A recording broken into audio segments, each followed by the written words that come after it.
In this lecture, we are going to understand the state space relations, state dynamics.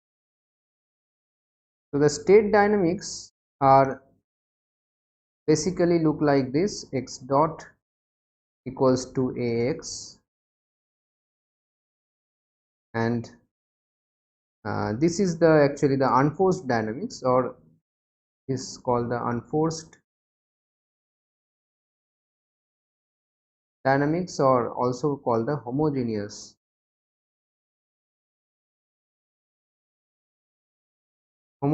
dynamics. So the word dynamics means that there is some rate of change involved somewhere. Okay, so there is some rate of change involved, and this is the rate of change which is actually guiding this dynamics. So in this particular case, as you can see, the x dot is dependent on the x, which is the position, through some matrix relationship which is A.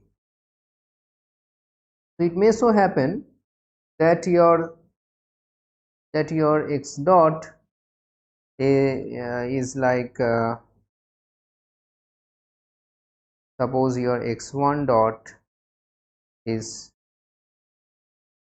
something like 2x1 plus x2, or x2 dot is x1 plus x3, x3 dot is x2 minus x2 plus 3.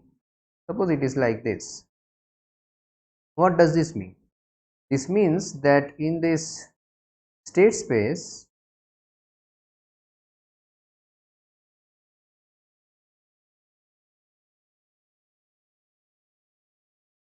x1, x2, x3, in this state space, suppose you are at some position here. So this particular x position will have its coordinates x1, x2, x3.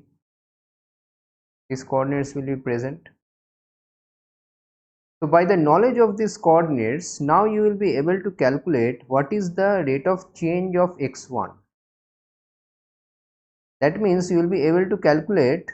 So this x1 might be here, x2 might be here, and x3 might be here. So you will be able to calculate that starting from here, the x1 coordinate is moving in this direction by what speed. So that x1 dot velocity you will be given with. Similarly, the x2 dot velocity you will be able to calculate. See, these are only the numerical magnitudes of these velocities. The direction you are already supposed to know. The direction is in the direction of the x2 axis, this one in the direction of the x1 axis, this in the direction of the x3 axis. If it is negative, in the opposite direction, negative opposite direction. So the direction you are already supposed to know. What information you are getting from here is the magnitude of the velocity, that is the speed. You are getting the speed. So by knowing the speed in all these three directions, you will be able to calculate actually the velocity vector from this point, starting from this point. So you will have some magnitude in the x1 dot, x2 dot, and x3 dot. They will add up together to form another vector x dot, which is the vector x dot. So that is the vector x dot. So suppose you have this velocity, suppose the direction of velocity is like in this direction. This is the x dot that you calculate. Then what will happen? Your x will move from this point to this direction, towards this direction.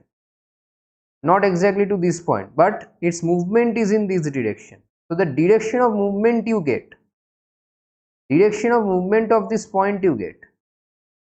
Perhaps it is better to draw in a two-dimensional plane. So suppose I have a two-dimensional system, this is x2.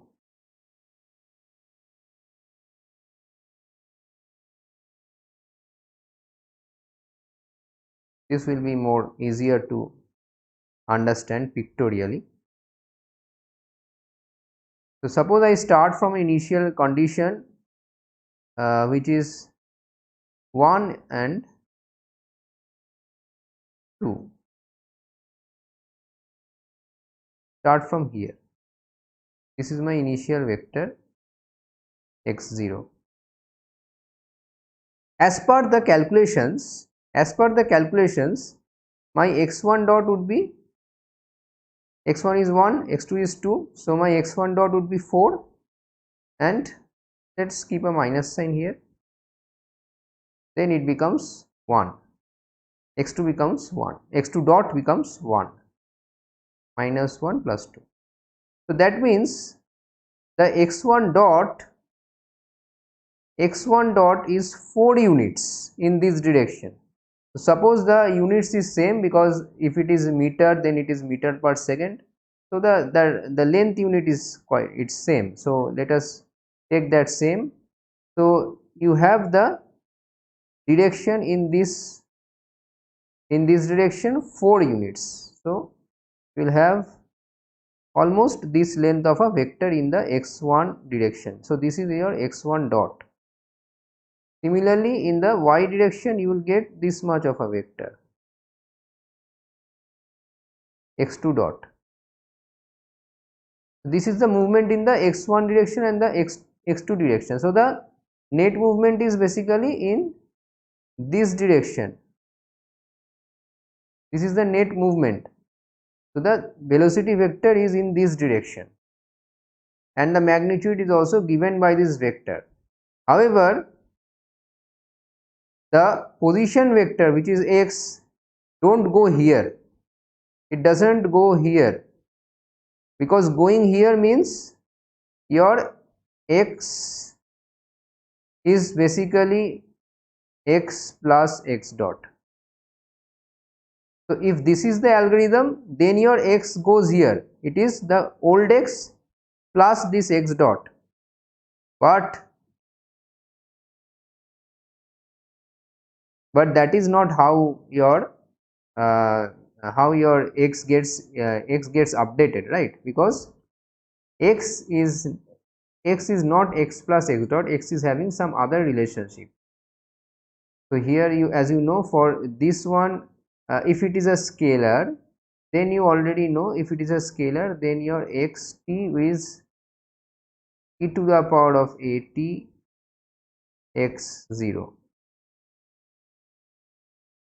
So this is how it evolves actually. But what it actually gives is the direction of movement of this vector.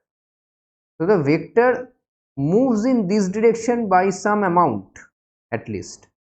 It doesn't go totally in this direction, but it moves a bit over the interval. So you can say this thing, this you can say, of course, that over the x dot is known, that means your dx dt is known.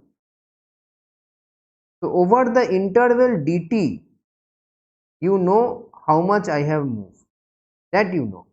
So for that very small interval, suppose you have moved in this direction, over this direction, then this is the new state vector. Now you have to again recalculate x dot at this point, and since your x1 and x2 has changed, your x1 dot and x2 dot will also change, and you will get a new direction of x dot. So at every point you will get new directions of x dot, and at the end perhaps you will get a trajectory like this, may get a trajectory like this.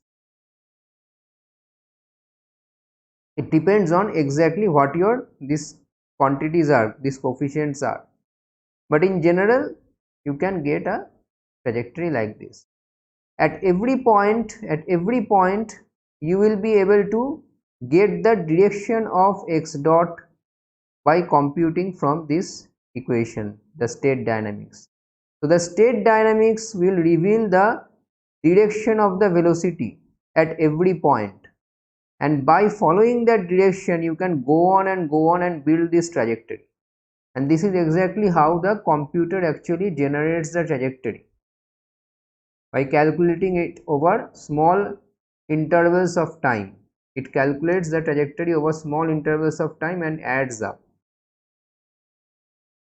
So this is the significance of this equation, x dot equals to x. What it is telling you, what information does it give you? It gives you the evolution of the state.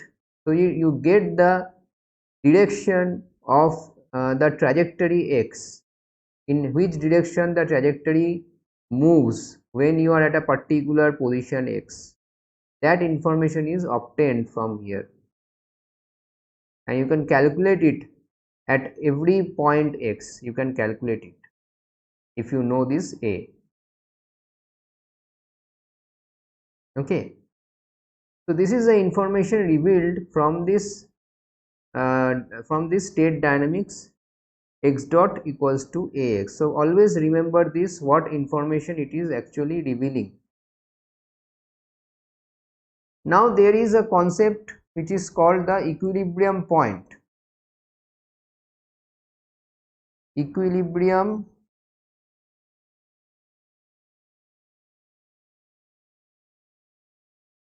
point. This is a very important concept. What is an equilibrium point? So in a general state space, suppose I take this picture. So in a general state space,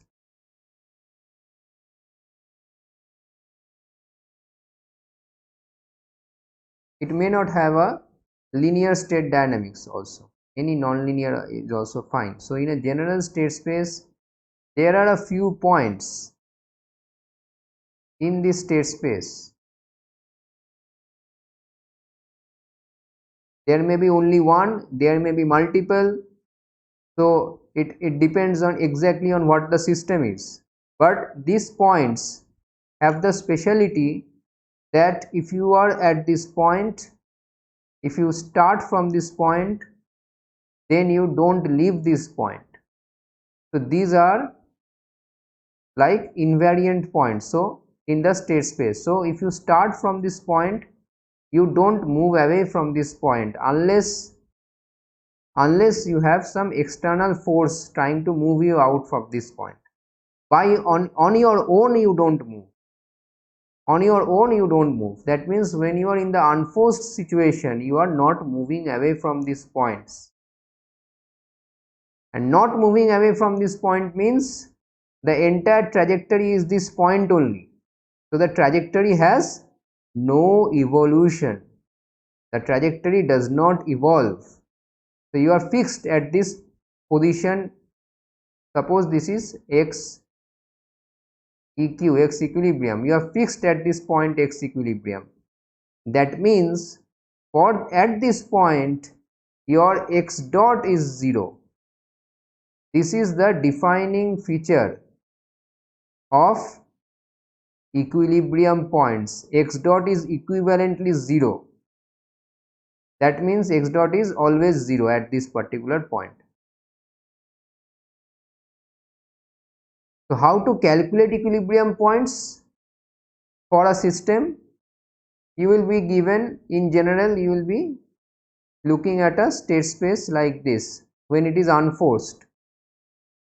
This is the unforced equation. F is a vector. Please mind it. F is a vector because x dot is a vector. F is a vector. X is also a vector. So this is basically like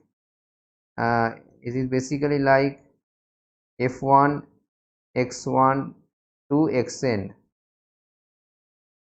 fn x1 to xn. So what you have to do, you have to equate this to 0 because your x dot is 0, and then you have to solve these equations for finding out what these x1, x2, x3, xn are, and that will give you the, so suppose for x1 bar to xn bar this is happening, so this will give you the coordinate positions x1 dot to xn dot. This is a 3 dimension, so up to 3. So this will give you the coordinate of this equilibrium point.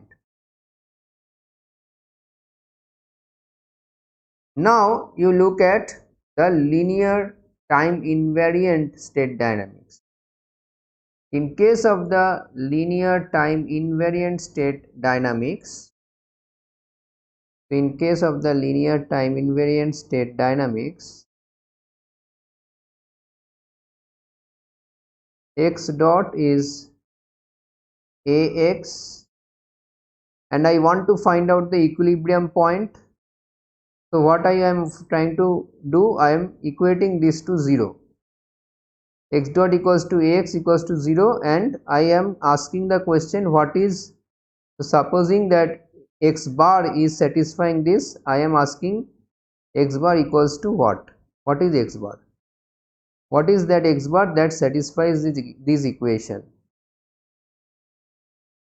This is what I am trying to find out.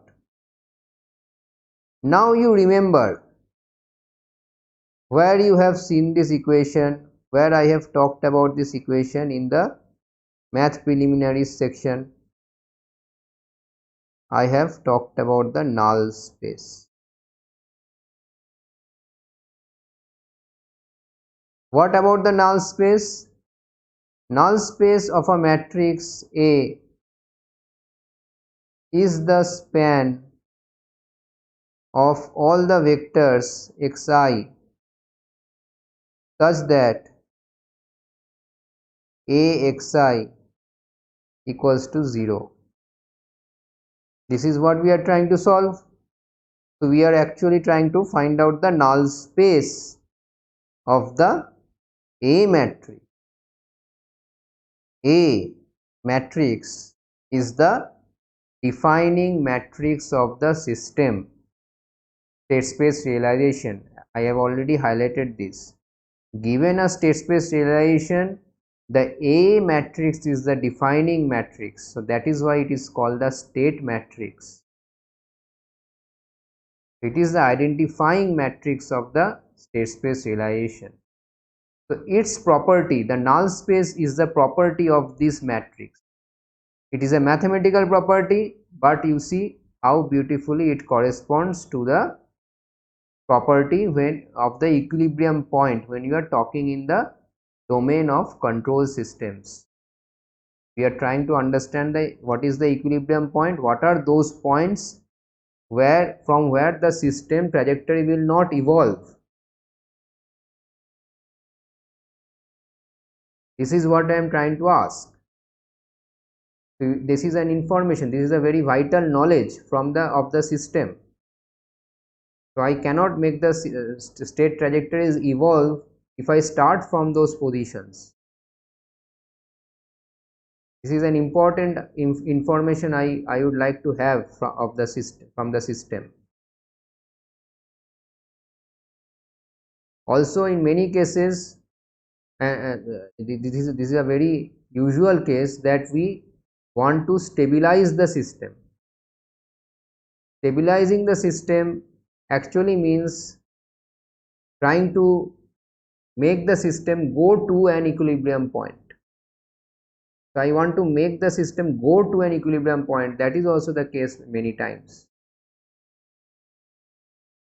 because at that equilibrium point the trajectories would go and not evolve further. So I would have a stabilization. So that is an important thing to understand from the system, and the idea of null space gives me that understanding. So this is what I am trying to find out. What to do? I have the power of column operations with me. So I do the column operation on the columns of the matrix A, and the finally I will see which are the columns which have become 0, which are the columns which have become 0, and in those columns I will look at the bottom columns, and that will reveal me the information of x. It will give me x1, x2, x3, x4, all those scalars, and I will be able to find the vector, one vector x1, which is one basis of the null space. If I have multiple zero columns in the top of the operation, in the top line of the operation, then I will get multiple bases of the null space, and those bases are exactly the vectors xi that I am looking for. Those bases are exactly the vector xi that I am looking for.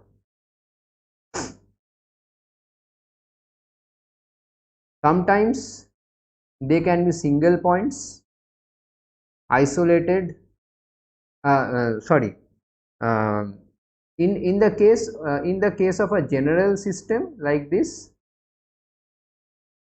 these points can be single, isolated,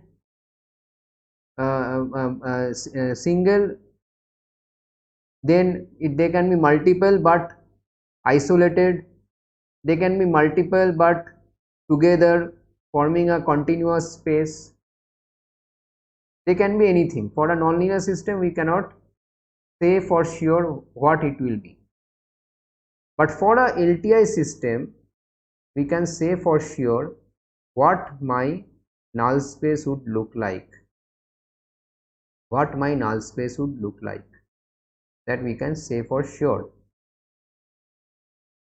You see that one obvious solution is basically this. This is one obvious solution, x dot equals to 0. So the origin is an equilibrium point in the LTI system. Origin is an equilibrium point in the LTI system.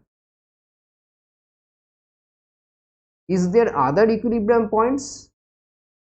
The column operation would reveal whether there are other equilibrium points or not.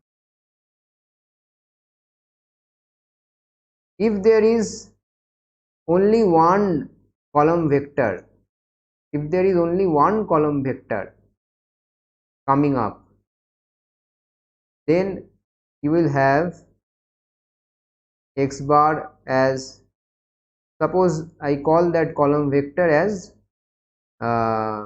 x as v1. Suppose I call that column vector as q1. Suppose I call that as q1.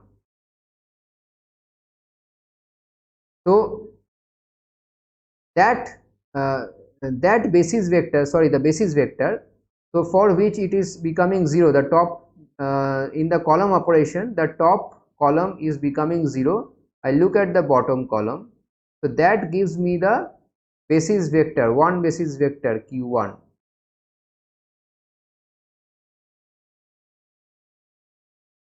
This basis vector, when plotted in the n-dimensional space, is basically from the 0 origin, it is a point here, some point in the n-dimensional space. This is a q1 vector. If q1 is the basis, that means all vectors which are some scalar multiple of q1 also satisfy this equation, that is the meaning of basis. That means all points along this line, this is the 0 point, all points along this line would be equilibrium points.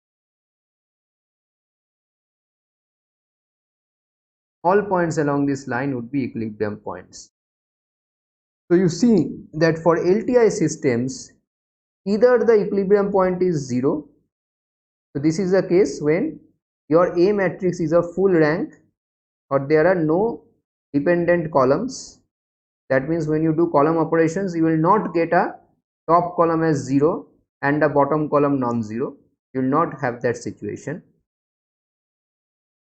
So this is the case when you have only a single equilibrium point, which is the origin. However, if that is not the case, that means your A matrix is not full rank.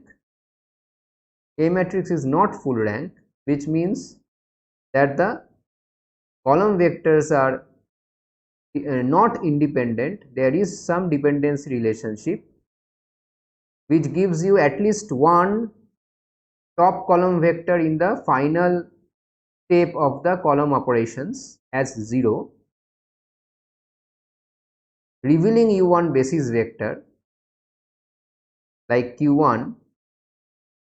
Then all points along this line which is joining this join the origin to this point given by the vector q1, all points along this line are equilibrium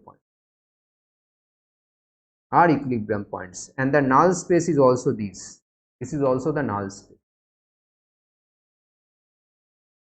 If you have multiple basis vectors coming out for the null space, I am not again repeating that same terminology, the independent column vectors, column operations, top column 0. I hope by now you have been comfortable with this idea, that how to figure out the basis vectors of the null space, how to figure out the basis vectors of the range space by doing the column operation.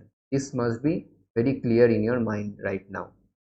So I am continuing without going into those things again and again.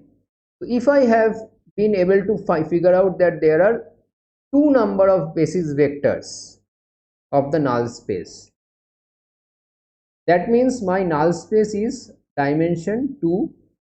So I will basically get another vector q2, and this q1 and q2 will span a two-dimensional plane. We call that a plane, a two-dimensional space which is a plane. So it will cover a plane. So this, suppose this is the plane that it spans, and of course the origin will be one point in that plane. So again, if I say that the equilibrium point is either 0 or a continuum of points including 0, then I am correct. It may not be a straight line but a continuum of points. It is a plane now. However, as you can understand now, that if we get 3 basis vectors as the basis vectors of the null space, then it will become a 3-dimensional space. Again, a continuum of points including the point 0. So in general, we say that the equilibrium point of an LTI system is either 0 or a continuum of points including 0, passing through 0. Continuum of points including 0. That is a better way to say this. If you know that the null space of this A is having only one basis vector, that means the null space has dimension 1, then you can say that it is a straight line. The equilibrium points lie on a straight line passing through 0.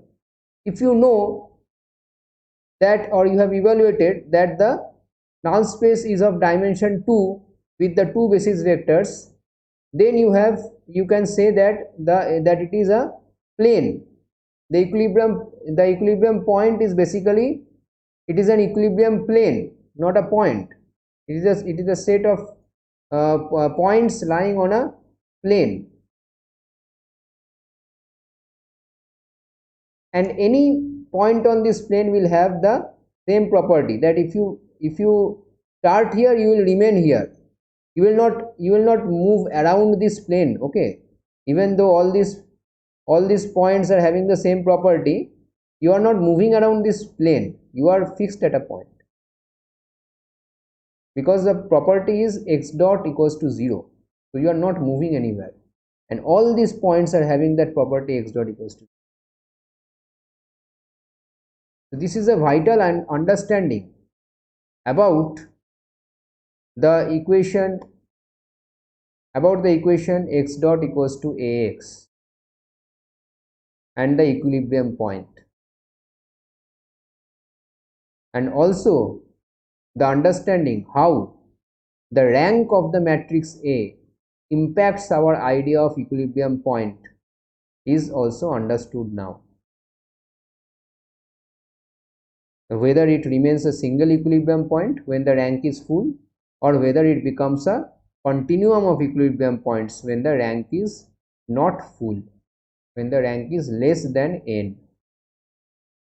And depending on the exact case of the what is the null space, you will be able to find out what is the set of the equilibrium point. Null space is basically the set of that equilibrium point. This is about equilibrium point. But suppose I am not interested in equilibrium point as such, but this dynamics x dot equals to ax, and now I am confronted with these two situations. I can have these two situations, one when the rank of A is full, and another when the rank of A is not full, less than n. And when it is less than n, I am having a null space which is not simply 0, which is having some dimension. So what would happen at that particular situation? So let us analyze that, what is happening when we are having a matrix of lesser rank than required. So you are having, suppose, this equation x1 dot x2 dot xc dot. I am talking about the third order system because I will be able to draw it for your understanding. Suppose if I am having a matrix of full rank, then I have already actually told you what is happening here. So you will be able to move around the entire space. You will be able to move around, because your x1 dot x2 dot xc dot will give you a vector which can have any direction in this space, and you will be able to move around this space anywhere depending on what your exact elements are, but you are having all the degrees of freedom. When your A matrix is becoming of rank less than n, then something happens which you need to take note of and clearly remember in future also.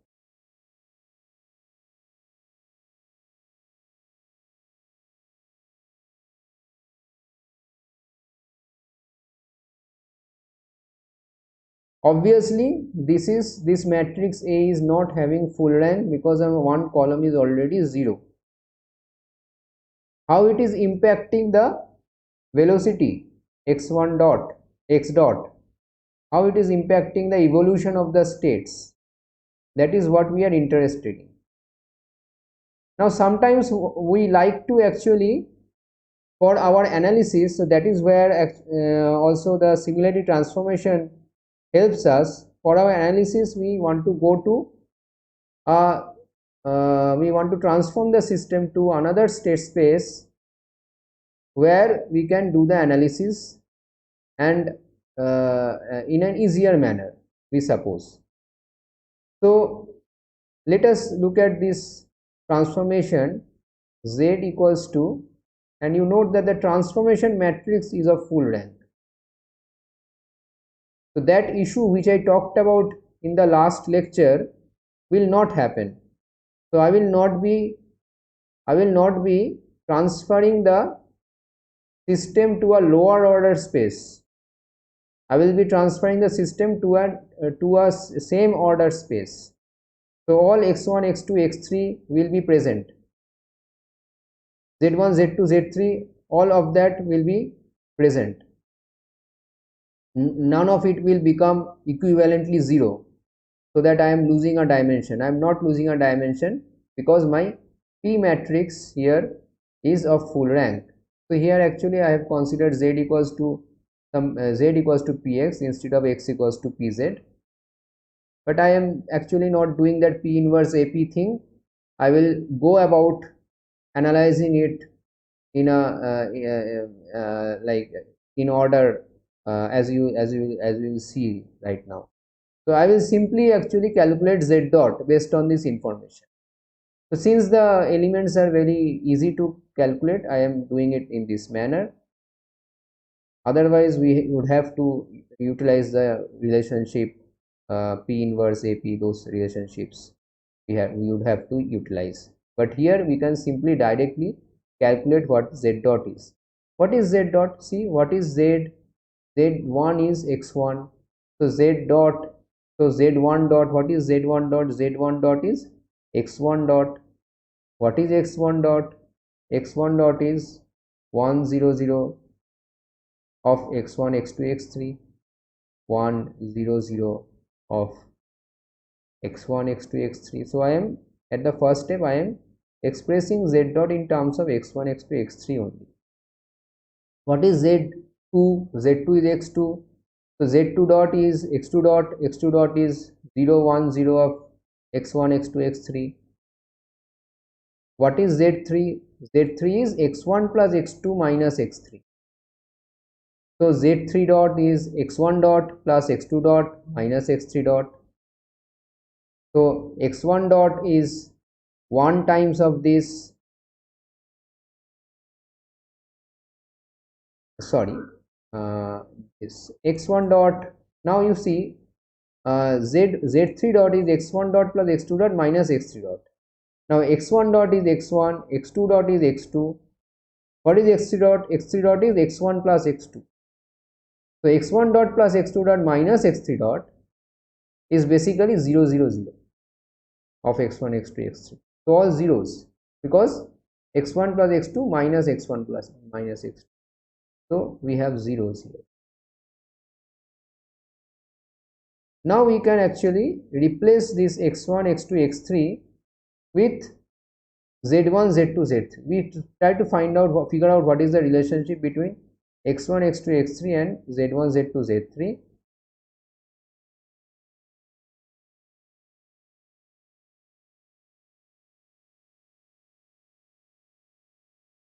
So this is the same matrix I am copying down. Now I will write the relationship between x1, x2, x3 and z1, z2, z3. It is a very simple relationship to derive. X1 is equals to basically z1. So this would be 1 0 0.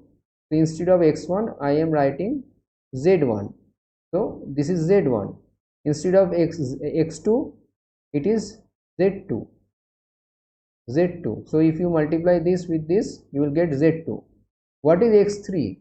You see this relationship, Z3 is equals to x1 plus x2 minus x3. So x3 is x1 plus x2 minus Z3. Now x1 and x2 are Z1 and Z2, so it is Z1 plus Z2 minus Z3. So x3 is basically Z1, x3 is basically Z1 which is x1 which is Z1 plus x2 which is Z2 minus x3 which is Z3. So so you check this equation is should match here. So your basically I am trying to replace x3. So Z3 is x1 plus x2 minus x3. So x3 is x1 plus x2 minus z3, and x1 and x2 is equals to z1 and z2. So this is the equation. So from here I will be able to write down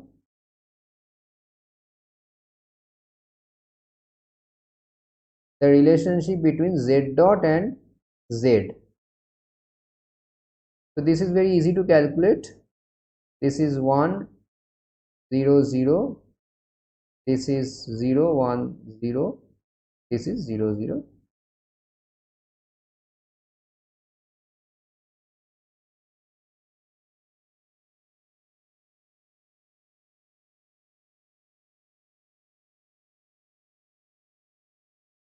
So actually what we obtained here, what information we obtained in the transformed state space, in the transformed state space we can very clearly see that the z3 is not moving because z3 dot is directly 0.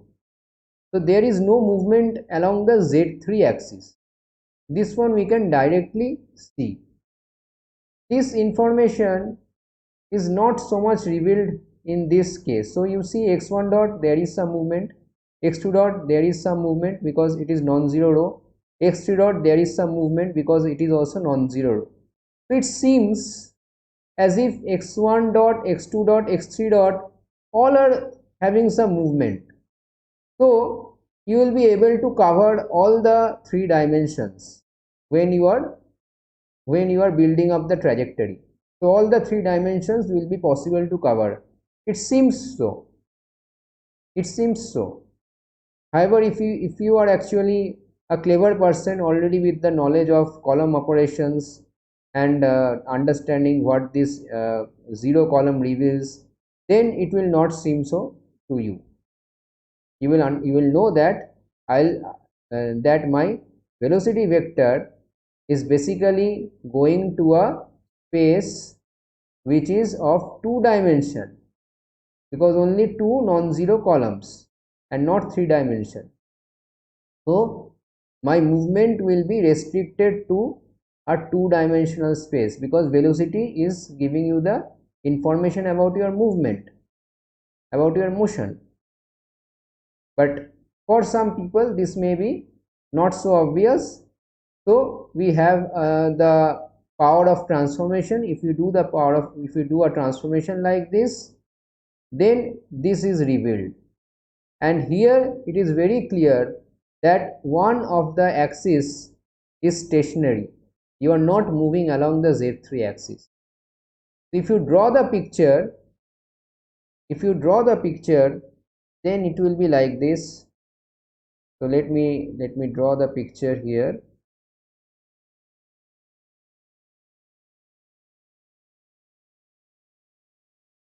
Z1, Z2, Z3.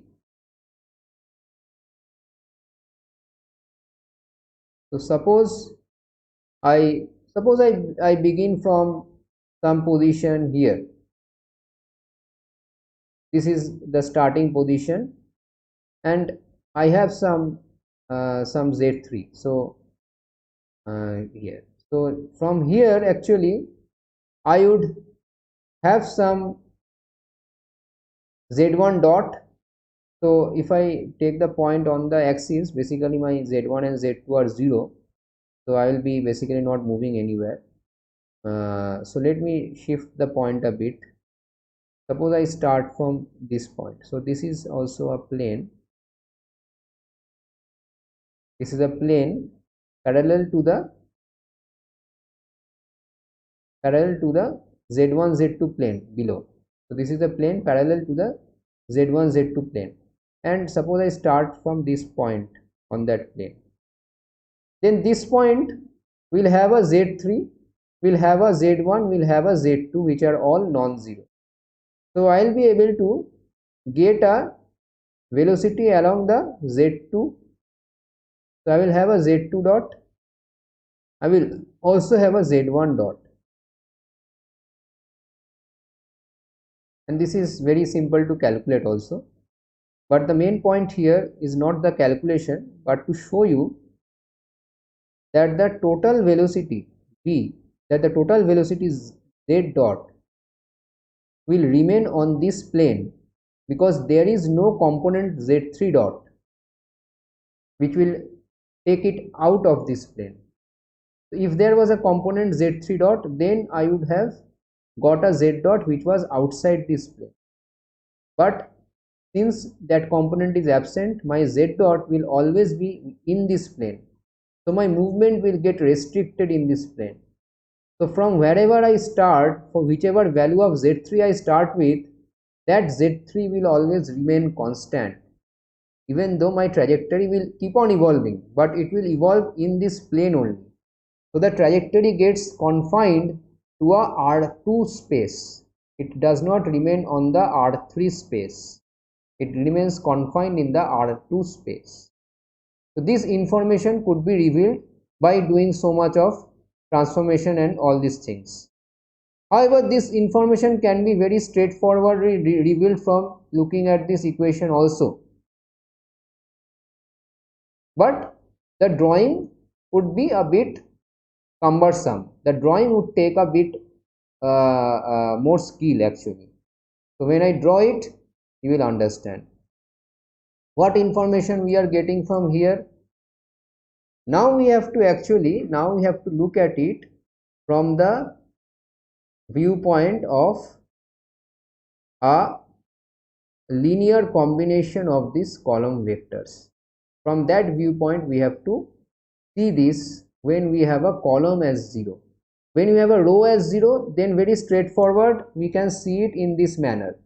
If you have a row as 0, we can very straightforwardly see it in this manner. However, when you have a column as 0, then you cannot see that information of this information that it is not moving along an axis is not directly revealed.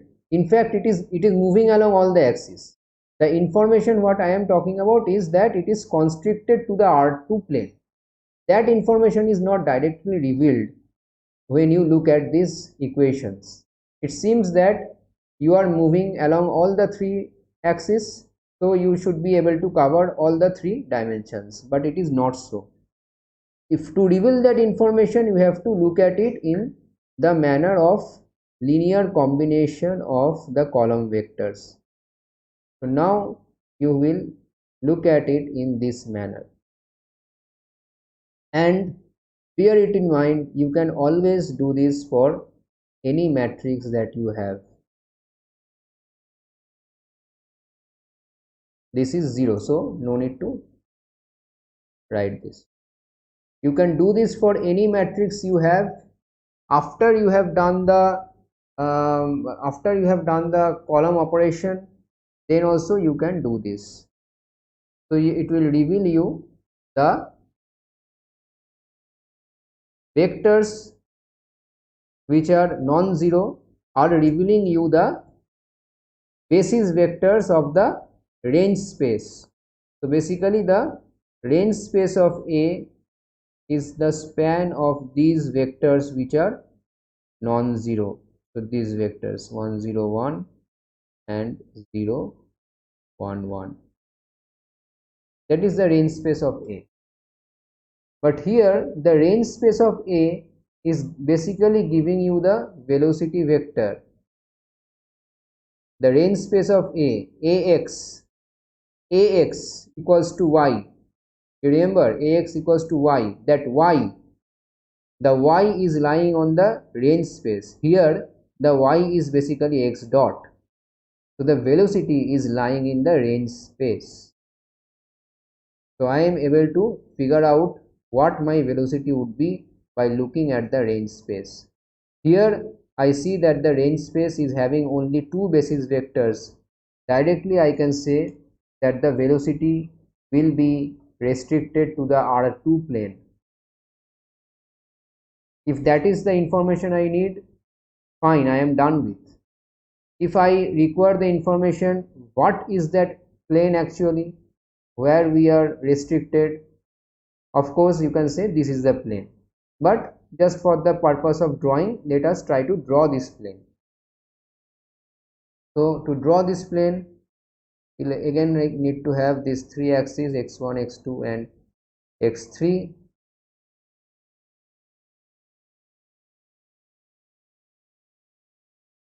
and let us start from some position, from some non-zero position, because 0 is an equilibrium point, so we should not start from there. So let us start from this particular position, and from here we want to understand what is the velocity vector. Okay, now you see, actually the velocity vector is lying on the plane which is a span of these two vectors. So we have to have an understanding of where these two vectors are lying in order to understand what would be the plane formed by these vectors. So that is what the information is given by these two basis vectors. So you see, the first one is actually 1 0 1. So if you consider this much to be 1, then this plane 1 0 and 1, so this is the plane and this is the vector. This is the 1 0 1 vector. Suppose this is q1 and this is q2, then this is q1, what I have drawn down, q2 0 1 1, so this would be q2.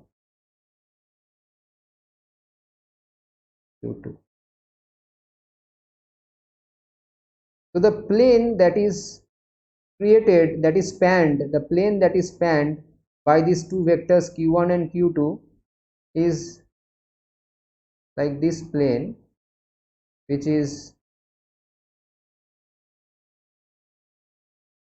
basically at an angle of 45 degree to both the x2 x3 plane and the x1 x3 plane. It is slanted. It is a slanted plane cutting across here and going here backwards, and is extended like this. So I hope you can imagine this plane. So this is at the top of x1 and x2, it is coming out of the screen basically at an angle of 45 degree, and at the bottom of x1 x2 it is going inside the screen at an angle of 45 degree. So it is a plane like that. This is just for the purpose of drawing exactly what that plane would be, but for a matter of fact, what we are interested in is the information that my velocity vector will always be in this plane. So if I start from this point, if I start from this particular point, the velocity vector will be at something which is in the same, so this plane in the same parallel to this plane. Actually the direction we get, the direction of the velocity vector we get, so I will be able to move in this direction which is parallel to this particular plane. Will be able to move in that direction, either this way or that way, or maybe also somewhere here, but all these vectors will be in a plane which is parallel to this red colored plane. That plane will get fixed now, so I will not be able to move out of that plane. That is also an R2 space where we are fixing ourselves. However, what is the benefit of the transformation? We are able to see a very clear picture, and very directly we are able to figure out, and it is a simple picture. We are familiar with this picture, this type of picture. We are not so much familiar with this type of picture, and it is a bit complicated also to draw and imagine. However, if you are not going into the pictures, into how exactly it looks, etc., etc., those information, we can simply figure out the dimension of the range space and understand in which what is the dimension of the space in which the velocity vector is lying. So that information can be revealed from the original system as well as from the transformed system, and that information remains same, that it is a R2 space where our velocity is lying. That means I am not able to move across the entire three-dimensional space. My system does not allow me to. It is a system property, right? Because it is coming from the A matrix. It is a system property. It is a property of the system of the state equations that you have developed.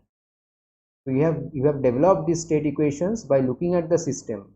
You have figured out that this particular x1, x2, x3, whatever states you have defined, those are the best way of representing the system, and that had led you to this matrix.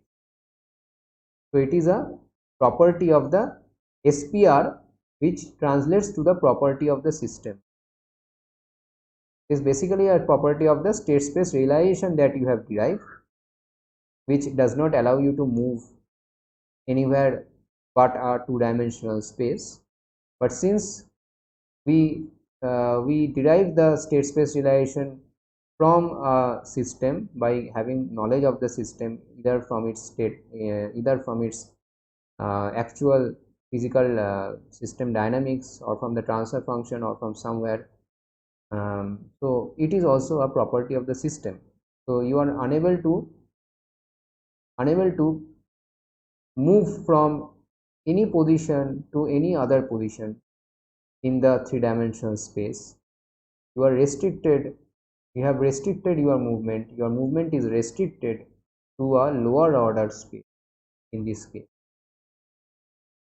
So that is the significance of the knowledge about range space and null space of the A matrix when you are looking at the state dynamical equation x dot equals to Ax.